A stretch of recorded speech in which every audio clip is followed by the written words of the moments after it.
And welcome back to chapter 6, dedicated for grade 11 advanced students. This chapter is about potential energy and energy conservation. So, what's potential energy? By definition, potential energy is energy stored in a system.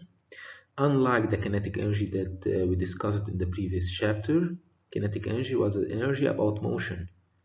Here in this chapter, we are discussing another kind of energy, which is the potential energy. And that energy is about storing. We continue. So the equation of the potential energy is equal to m, stands for the mass, g for gravity, and h for the height. So U is the symbol of the potential energy.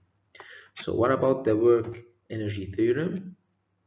So the work in this case is the sum of the change of kinetic energy delta K plus delta U, change of the potential energy.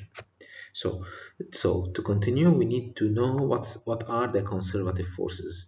So for conservative forces, you should know that these forces are independent of the path. So they are constant wherever the path is. So for example of that is the force of gravity. So in that case of conservative forces, the work done from point B to point A is equal to minus the work done from point A to point B. So that's the condition for conservative force. So we continue to the non-conservative forces, which in opposite, they are dependent of the path, like the force of friction. So for example, if we have a long road to run where the friction is high, if the road is short, the friction will be less. So the work and potential energy. So in one equation, we connect the work and the potential energy. So delta U is equal minus the work. If you remember in the previous chapter, we write that delta K is equal to the work. Here in this case, delta U is minus the work. So conservation of mechanical energy.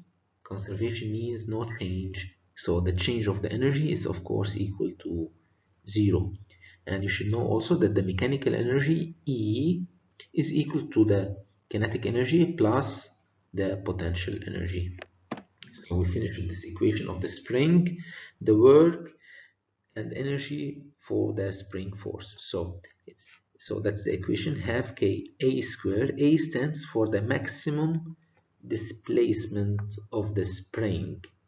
So it's half Ka squared is equal to half mv squared, of course, because the object attached to the spring has a speed. So we need to include the kinetic energy, half mv squared plus half kx squared. Here x, of course, is less than a. It's smaller than a.